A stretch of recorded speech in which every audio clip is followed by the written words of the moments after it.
ഇന്ന് കൂട്ടാൻ ടേസ്റ്റ് ഉണ്ടാവില്ല, നാളെ കൂട്ടണം. അതെ, നാളെ കൂട്ടണം. ഞണ്ട് വറക്കണം, ഞാൻ ഞണ്ട് കറി ഉണ്ടാക്കണം. അപ്പൊ അതേ അമ്മ ഇവിടെ ഞണ്ട് ഉണ്ടാക്കണം. അങ്ങനെയാണ് ഞണ്ട് വേവിച്ചൊക്കെ വെച്ചിട്ടുണ്ട് കേട്ടാ. അപ്പൊ ഇഞ്ചി, വെളുത്തുള്ളി, പച്ചമുളക് കിട്ടുന്നുണ്ട്. മൂത്തൊരു പരിവായിട്ടുണ്ട്. സവാള ഇട്ട് കൊടുക്കുന്നുണ്ട്. ചോപ്പർ കൂട്ടണോണ്ടേ ഞാൻ സുഖ നമ്മുടെ ഒരു സഹായിയ. ഒരു സ്പൂണ്, 1.5 സ്പൂൺ മല്ലിപ്പൊടി ഇട്ടിട്ടുണ്ട്. മുളക് പൊടി, ഇത്തിരി കുരുമുളക് പൊടി ഇട്ടിട്ടുണ്ട്. ഞാൻ കൈ കണക്കാണേ. ഭയങ്കര കൈ. ആ കൈ ഒന്ന് കാണിച്ച്.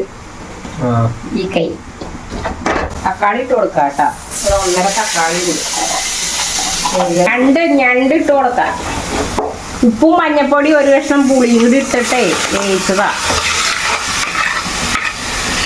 അടച്ചു വെച്ച് ഒരു 5-10 മിനിറ്റോളേ ഇതിനകത്തൊക്കെ മസാല പിടിക്കണ്ടേ.